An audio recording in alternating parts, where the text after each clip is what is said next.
वफाकी हुकूमत की जानिब से पाकिस्तान से ज़ायरीन के सड़क के ज़रिए ईरान और इराक जाने पर पाबंदी के फैसले के ख़िलाफ़ आज कोयटा में दूसरे रोज़ भी अलमदार रोड के इलाके में शोदा चौक पर मुजाहरा किया गया। इन मुजाहरीन में वो लोग भी शामिल थे जो कि इस फैसले से कबल पाकिस्तान के मुख्तलिफ हिस्सों से कोयटा आए थे और उन्होंने यहाँ से सड़क के ज़रिए ईरान और परवान से अरबईन के जुलूस में शिरकत के लिए इराक जाना था। इन लोगों का मुतालबा है कि वफाकी हुकूमत ये फ़ैसला वापस ले ले, क्योंकि इनमें बहुत सारे लोग ऐसे हैं जो कि जहाज़ के ज़रिए ईरान और इराक नहीं जा सकते हैं।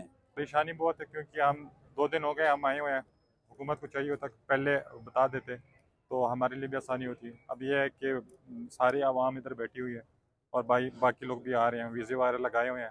सही है, तो जो वो कह रहा है कि जहाज़ बाई एयर जाएंगे तो हर कोई बंदा बाई एयर सपोर्ट नहीं कर सकता।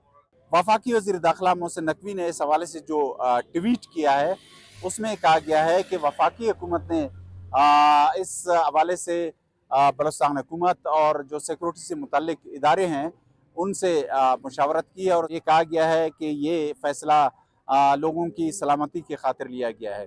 यहाँ हुकूमत बलूचिस्तान के तर्जमान से हमारी बात हुई।